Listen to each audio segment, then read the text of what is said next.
Hi friends, Lata ಕಿಚನ್ಗೆ ಸ್ವಾಗತ. ಹೇಗಿದ್ರೆ ಎಲ್ಲರೂ ಚೆನ್ನಾಗಿದ್ದೀರಾ ಅಂತ ಭಾವಿಸ್ತೀನಿ. ತುಂಬ ದಿನಗಳಿಂದ ವಿಡಿಯೋ ಮಾಡೋಕ್ಕಾಗಿರಲಿಲ್ಲ, ಸಾರಿ ಫ್ರೆಂಡ್ಸ್. ಇವತ್ತಿನ ದಿನ ನಾನು ಕಾಜು ಬರ್ಫಿ ಮಾಡೋದು ಹೇಗೆ ಅಂತ ತೋರಿಸ್ತಾ ಇದ್ದೀನಿ. ತುಂಬ ಟೇಸ್ಟಿಯಾದಂಥ ರೆಸಿಪಿ, ತುಂಬ ಈಸಿ ಕೂಡ. ಬನ್ನಿ ಫ್ರೆಂಡ್ಸ್, ಕಾಜು ಬರ್ಫಿ ಮಾಡೋದಕ್ಕೆ ಬೇಕಾಗಿರುವ ಇಂಗ್ರೀಡಿಯೆಂಟ್ಸ್ ಏನಂತ ನೋಡೋಣ. ಇಲ್ಲಿ ನಾನು 1 ಕಪ್ಪಷ್ಟು ಗೋಡಂಬಿನ ತೊಗೊಂಡಿದ್ದೀನಿ. ಗೋಡಂಬಿ ತೊಗೊಂಡಿರೋ ಬೌಲ್ ಮೆಜರ್ಮೆಂಟಲ್ಲೇ ಅರ್ಧ ಕಪ್ಪಷ್ಟು ಸಕ್ಕರೆನ ತೊಗೊಂಡಿದ್ದೀನಿ. ಸಕ್ಕರೆ ತೊಗೊಂಡಿರೋ ಬೌಲ್ ಮೆಜರ್ಮೆಂಟಲ್ಲೇ 1/4 ಕಪ್ಪಷ್ಟು ನೀರನ್ನು ತೊಗೊಂಡಿದ್ದೀನಿ.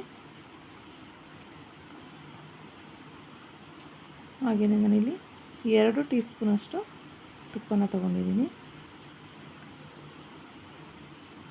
2 ಟೀ ಸ್ಪೂನಷ್ಟಿದೆ ತುಪ್ಪ. ಹಾಗೆಯೇ ನಾನಿಲ್ಲಿ 1/4 ಟೀ ಸ್ಪೂನಷ್ಟು ಏಲಕ್ಕಿ ಪುಡಿನ ತೊಗೊಂಡಿದ್ದೀನಿ. ಬನ್ನಿ ಫ್ರೆಂಡ್ಸ್, ಇವಾಗ ಕಾಜು ಬರ್ಫಿ ಮಾಡೋದು ಹೇಗೆ ಅಂತ ನೋಡೋಣ.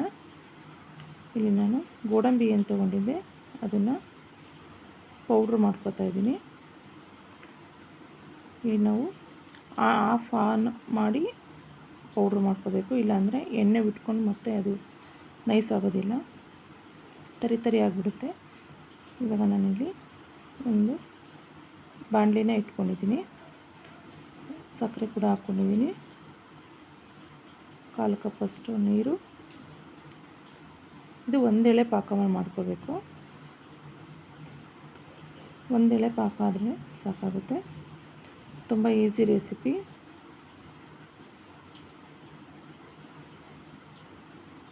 ತುಂಬ ಬೇಗ ಆಗುವಂಥ ರೆಸಿಪಿ ಕೂಡ. ಹೈ ಫ್ಲೇಮಲ್ಲಿ ಇಟ್ಕೊಂಡು ಪಾಕನ ಮಾಡ್ಕೋಬೇಕು, ಬೇಗ ಆಗುತ್ತೆ ಅನ್ನೋ ದೃಷ್ಟಿಯಿಂದ ಅಷ್ಟೇ.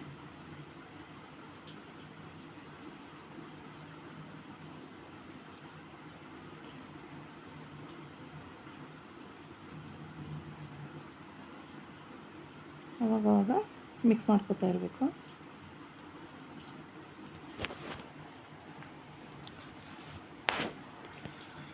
ನೋಡಿ ಫ್ರೆಂಡ್ಸ್, ಇದು ಆಗಿದೆ, ಒಂದೆಳೆ ಪಾಕ ಬಂದಿದೆ, ಕಾಣಿಸ್ತಾ ಇದೆ ಅನ್ಕೋತೀನಿ. ನೋಡಿ, ಇಷ್ಟಾದರೆ ಸಾಕು, ಪಾಕ ಆಗಿದೆ. ಇವಾಗ ನಾನು ಪೌಡ್ರ್ ಮಾಡ್ಕೊಂಡಿದ್ವಲ್ಲ ಗೋಡಂಬಿ ಪೌಡ್ರನ್ನ ಸೇರಿಸ್ತಾ ಇದ್ದೀನಿ. ನೀಟಾಗಿ ಗಂಟು ಇಲ್ಲದೆ ಇರೋ ಥರ ಮಿಕ್ಸ್ ಮಾಡ್ಕೋಬೇಕು. ಸಿಮ್ಮಲ್ಲಿ ಇಟ್ಕೋಬೇಕು ಸ್ಟವ್ನ, ಆದಷ್ಟು ಹೈ ಫ್ಲೇಮಲ್ಲಿ ಇಟ್ಕೋಬಾರ್ದು ಈ ಟೈಮಲ್ಲಿ. ಸಿಮ್ಮಲ್ಲಿ ಇಟ್ಕೊಂಡು ನೀಟಾಗಿ ಗಂಟು ಇಲ್ಲದೆ ಇರೋ ಥರ ಮಿಕ್ಸ್ ಮಾಡ್ಕೋಬೇಕು.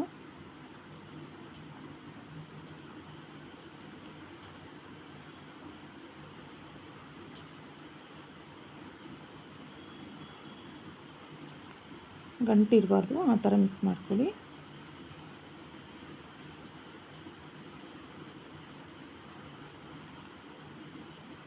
ಇವಾಗ ನಾನು ಏಲಕ್ಕಿ ಪೌಡ್ರ್ ಕೂಡ ಸೇರಿಸಿದ್ದೀನಿ.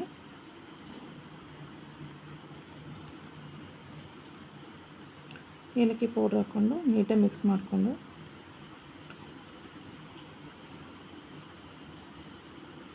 ಇವಾಗ ನಾನು 1 ಸ್ಪೂನಷ್ಟು ತುಪ್ಪನ ಹಾಕ್ತಾಯಿದ್ದೀನಿ. ತುಪ್ಪ ಹಾಕ್ಕೊಂಡು ನೀಟಾಗಿ ಮಿಕ್ಸ್ ಮಾಡಬೇಕು.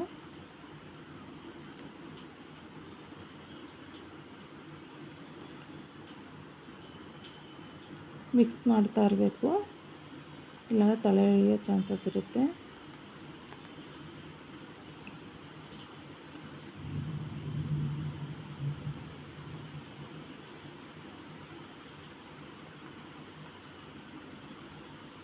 ಆದಷ್ಟು ಸಿಮ್ಮಲ್ಲಿ ಇಟ್ಕೊಂಡೆ ಮಿಕ್ಸ್ ಮಾಡ್ಕೊತಾ ಇರಬೇಕು. ಮತ್ತು ನಾನು ಅರ್ಧ ಸ್ಪೂನಷ್ಟು ತುಪ್ಪನ ಸೇರಿಸಿದ್ದೀನಿ. ಮತ್ತು ಟೋಟಲಾಗಿ ನಾನು 1.5 ಸ್ಪೂನಷ್ಟು ತುಪ್ಪನ ಸೇರಿಸಿದ್ದೀನಿ. ಇದೇ ರೀತಿ ನೀಟಾಗಿ ಮಿಕ್ಸ್ ಮಾಡಬೇಕು. ನೀವು ಬೇಕ್ರಿಗಳಲ್ಲಿ ಅವಶ್ಯಕತೆನೇ ಇರಲ್ಲ, ತುಂಬ ಟೇಸ್ಟಿಯಾಗಿರುತ್ತೆ. ನಾನು ಕಡಿಮೆ ಕ್ವಾಂಟಿಟಿಯಲ್ಲಿ ಮಾಡಿದ್ದೀನಿ, ನೀವು ಜಾಸ್ತಿ ಬೇಕು ಅಂದರೆ ಕ್ವಾಂಟಿಟಿನ ಡಬಲ್ ಮಾಡ್ಕೋಬೋದು.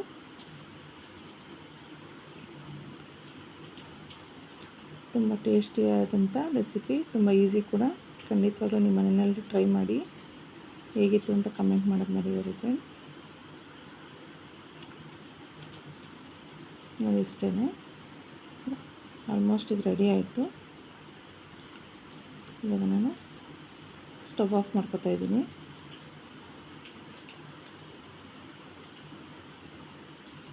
ಇವಾಗ ನಾನು ಒಂದು ತಟ್ಟೆಗೆ ತುಪ್ಪನ ಸವರಿಟ್ಕೊಂಡಿದ್ದೆ ಮೊದಲೇ, ಅದಕ್ಕೆ ಶಿಫ್ಟ್ ಮಾಡ್ಕೊತಾ ಇದ್ದೀನಿ. ತುಪ್ಪನ ಸವರಿಟ್ಕೊಂಡಿದ್ದೆ ಮೊದಲೇ ತಟ್ಟೆಗೆ ನಾನು ಈಗ ಈ ತಟ್ಟೆಗೆ ಶಿಫ್ಟ್ ಮಾಡ್ಕೊತಾ ಇದ್ದೀನಿ.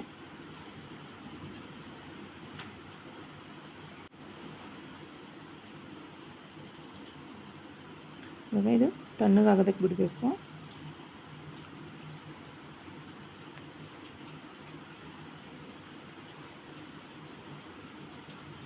ಇವಾಗ ತಣ್ಣಗಾಗಲಿ ಫ್ರೆಂಡ್ಸ್.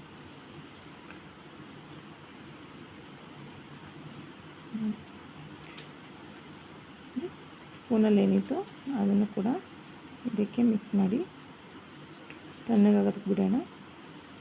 ತಣ್ಣಗಾಗಿದೆ ಫ್ರೆಂಡ್ಸ್, ಸ್ವಲ್ಪ ತಣ್ಣಗಾಗಿದೆ.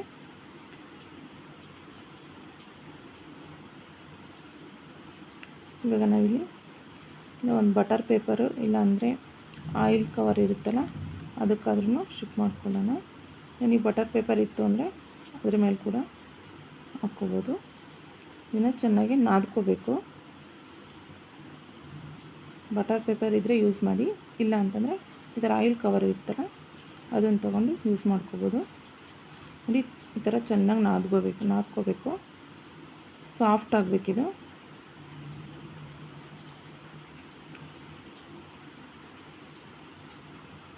ನೋಡಿ ಈ ಥರ ಚೆನ್ನಾಗಿ ನಾದ್ಕೋಬೇಕು. ಸಾಫ್ಟ್ ಆಗುತ್ತೆ ಅದುವರೆಗೂ ಚೆನ್ನಾಗಿ ನಾದಬೇಕು. ಕಾಣಿಸ್ತಿದೆ ಅಂದ್ಕೋತೀನಿ ಎಷ್ಟು ಸಾಫ್ಟಾಗಿ ಎಷ್ಟು ಚೆನ್ನಾಗಿದೆ ಅಂತೇಳಿ.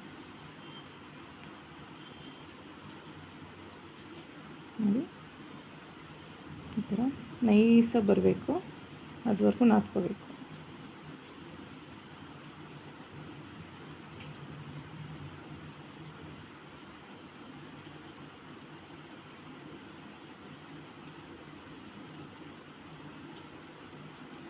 ನೋಡಿ ಆಲ್ಮೋಸ್ಟ್ ಈ ಥರ ಉಂಡೆ ಆಗೋ ಥರ ಚೆನ್ನಾಗಿ ನಾದ್ಕೋಬೇಕು.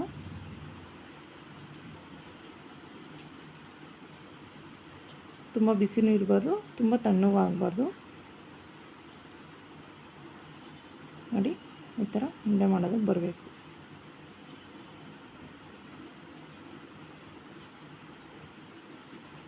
ಇವಾಗ ನಾವು ಒಂದು ಲಟ್ಟಣಿಗೆಗೆ ತುಪ್ಪನ ಸವರ್ಕೊಂಡು ನೀಟಾಗಿ ಲಟ್ಟಿಸ್ಕೋಬೇಕು. ನಾನು ಲಟ್ಟಣಿಗೆಗೆ ತುಪ್ಪನ ಸವರಿಟ್ಟಿದ್ದೀನಿ. ಅವಾಗೆ ನೋಡಿ ಚೂರು ಅಂಟೋದಿಲ್ಲ, ಏನಿಲ್ಲ. ನಾವು ಪಾಕ ಹೇಗೆ ತೆಗ್ದಿರ್ತೀವಿ ಅನ್ನೋದ್ರ ಮೇಲೆ ಡಿಪೆಂಡ್ ಆಗುತ್ತೆ. ಇಲ್ಲಾಂದರೆ ನಾವು ಚೆನ್ನಾಗಿ ಬೇಯಿಸ್ಕೊಂಡಿಲ್ಲ ಅಂತಂದರೆ ಅಂಟೋ ಚಾನ್ಸಸ್ ಇರುತ್ತೆ. ಇದು ಲಟ್ಟಣಿಗೆಗೆ ನೋಡಿ ಒಂಚೂರು ಕೈಗೆ ಆಗಲಿ ಏನಕ್ಕೂ ಅಂಟ್ತಾ ಇಲ್ಲ. ಆ ಥರ ನೀಟಾಗಿ ಬೇಯಿಸ್ಕೊಂಡಿದ್ದೀವಿ. ನೋಡಿ ಈ ಥರ ಲಟ್ಟಣಿಗೆ ನೀಟಾಗಿ ಚಪಾತಿ ಥರ ಲಟ್ಟಿಸ್ಕೋಬೇಕು. ನೋಡಿ ಒಂದೇ ಲೆವೆಲ್ಲಲ್ಲಿ ಲಟ್ಟಿಸ್ಕೋಬೇಕು.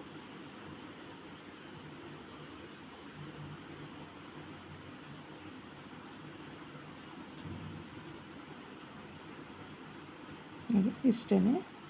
ಇವಾಗ ನಾವು ಯಾವ ಶೇಪ್ ಬೇಕೋ ಆ ಶೇಪಲ್ಲಿ ಕಟ್ ಮಾಡ್ಕೋಬೇಕು. ನಾನು ಎಡ್ಜಸ್ ಎಲ್ಲ ತೆಗಿತೀನಿ, ಸೈಡಲ್ಲಿರೋ ಎಡ್ಜಸ್ ಎಲ್ಲ ಕಟ್ ಮಾಡಬೇಕು. ನೋಡಿ ಈ ಥರ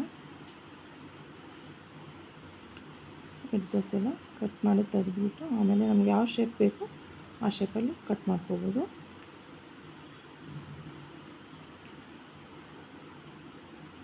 ನೀವು ಇದೇ ಟಿಪ್ನ ಫಾಲೋ ಮಾಡಿ, ಖಂಡಿತವಾಗ್ಲೂ ಟ್ರೈ ಮಾಡಿ. ಟೇಸ್ಟ್ ಮಾತ್ರ ಸೂಪರಾಗಿರುತ್ತೆ. ಖಂಡಿತವಾಗ್ಲೂ ಎಲ್ರಿಗೂ ಇಷ್ಟ ಆಗುತ್ತೆ. ಯಾರಿಗೂ ಇಷ್ಟ ಆಗಲ್ಲ ಹೇಳಿ? ಕಾಜು ಬರ್ಫಿ ಖಂಡಿತವಾಗ್ಲೂ ಎಲ್ರಿಗೂ ಇಷ್ಟ ಆಗುತ್ತೆ, ಅಷ್ಟು ಟೇಸ್ಟಿಯಾಗಿರುತ್ತೆ ಕೂಡ. ನೋಡಿ ಈ ಥರ ಎಡ್ಜಸ್ ಎಲ್ಲ ತೆಗೆದು ನಮ್ಗೆ ಯಾವ ಶೇಪ್ ಬೇಕೋ ಆ ಶೇಪಲ್ಲಿ ಕಟ್ ಮಾಡ್ಕೋಬೋದು.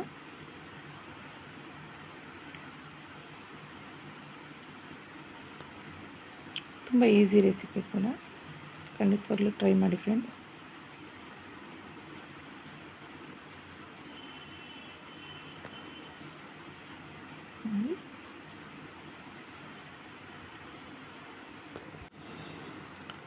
ಖಂಡಿತವಾಗ್ಲೂ ನಿಮ್ಮ ಮನೆಯಲ್ಲಿ ಟ್ರೈ ಮಾಡಿ ಫ್ರೆಂಡ್ಸ್. ಹೇಗಿತ್ತು ಅಂತ ಹೇಳಿ ನಿಮ್ಮ ಅಭಿಪ್ರಾಯನ ಕಮೆಂಟ್ ಮಾಡಿ.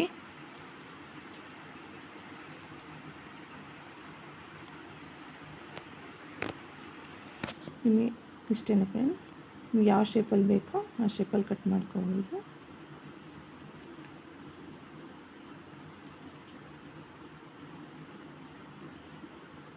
ಅಷ್ಟೇ ಫ್ರೆಂಡ್ಸ್.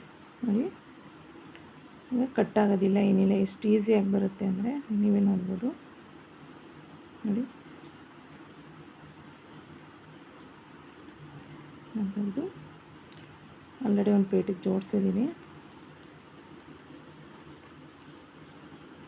ಇಷ್ಟೇ ಫ್ರೆಂಡ್ಸ್, ಕಾಜು ಬರ್ಫಿ ತುಂಬ ಈಸಿಯಾಗಿ ಮಾಡೋವಂಥ ಸ್ವೀಟು. ನೀವು ಬೇಕ್ರಿಗಳಲ್ಲಿ ಹೋಗಿ ಅಷ್ಟು ದುಡ್ಡು ಕೊಟ್ಟು ತೊಗೊಬರೋ ಬದಲು ನಮ್ಮ ಕೈಯಾರೆ ನಾವೇ ಮಾಡಿದ್ದೀವಿ ಅನ್ನೋ ಒಂದು ಖುಷಿ ಇರುತ್ತಲ್ವ, ಆ ಖುಷಿನೇ ಎಂಜಾಯ್ ಮಾಡ್ಬೋದು. ಮನೆಯಲ್ಲೇ ಟ್ರೈ ಮಾಡಿ. ನಾನು ಕೇಸರಿ ದಳಗಳನ್ನು ಬಳಸಿ ಡೆಕೋರೇಟ್ ಮಾಡ್ತಾಯಿದ್ದೀನಿ. ತುಂಬ ಕಲರ್ಫುಲ್ಲಾಗಿ ಕಾಣುತ್ತೆ ಅನ್ನೋ ಉದ್ದೇಶಕ್ಕೋಸ್ಕರ ಅಷ್ಟೇ.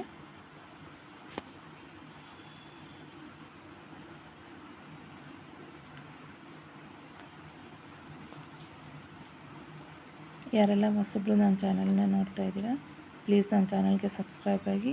ಹಾಗೆ ನಿಮ್ಮ ಅನಿಸಿಕೆ ಅಭಿಪ್ರಾಯನ ಕಮೆಂಟ್ ಮಾಡೋದು ಮರಿಬೇಡಿ ಫ್ರೆಂಡ್ಸ್. ಪ್ಲೀಸ್ ವಿಡಿಯೋಗೆ ಒಂದು ಲೈಕ್ ಮಾಡಿ.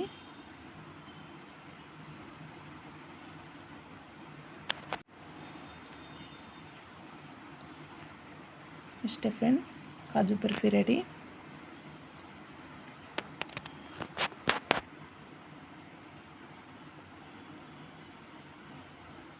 ತುಂಬ ಕಲರ್ಫುಲ್ಲಾಗೂ ಕಾಣುತ್ತೆ, ಹಾಗೆ ಟೇಸ್ಟ್ ಕೂಡ ಹಾಗೆ ಸೂಪರಾಗಿರುತ್ತೆ. ಟೇಸ್ಟು ಕೂಡ ಖಂಡಿತವಾಗ್ಲೂ ಟ್ರೈ ಮಾಡಿ.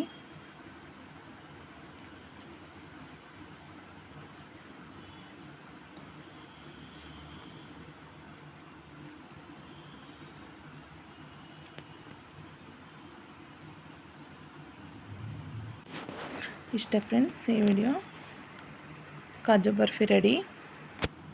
ಯಾರ್ಯಾರೆಲ್ಲ ಹೊಸಬ್ರು ವಿಡಿಯೋ ನೋಡ್ತಾ ಇದ್ದೀರಾ, ಪ್ಲೀಸ್ ನನ್ನ ಚಾನಲ್ಗೆ ಸಬ್ಸ್ಕ್ರೈಬ್ ಆಗಿ. ಹಾಗೆ ವಿಡಿಯೋಗೊಂದು ಲೈಕ್ ಮಾಡೋದು ಮರಿಬೇಡಿ ಫ್ರೆಂಡ್ಸ್. ಫ್ಯಾಮಿಲಿ ಫ್ರೆಂಡ್ಸ್ಗೆಲ್ಲ ವಿಡಿಯೋನ ಶೇರ್ ಮಾಡಿ. ಹಾಗೆ ಹೇಗಿತ್ತು ಅಂತ ನಿಮ್ಮ ಅನಿಸಿಕೆ ಅಭಿಪ್ರಾಯನ ಕಮೆಂಟಲ್ಲಿ ತಿಳಿಸಿ ಫ್ರೆಂಡ್ಸ್. ನೋಡಿ, ಎಷ್ಟು ಸ್ಮೂತಾಗಿ ಎಷ್ಟು ಟೇಸ್ಟಿಯಾಗಿದೆ ಅಂದರೆ ಅಷ್ಟು ಟೇಸ್ಟ್ ಬರುತ್ತೆ. ತುಂಬ ಸ್ವೀಟಾಗಿರುತ್ತೆ. ಖಂಡಿತವಾಗ್ಲೂ ಟ್ರೈ ಮಾಡಿ. ಇಷ್ಟೇ ಫ್ರೆಂಡ್ಸ್ ಇವತ್ತಿನ ವಿಡಿಯೋ.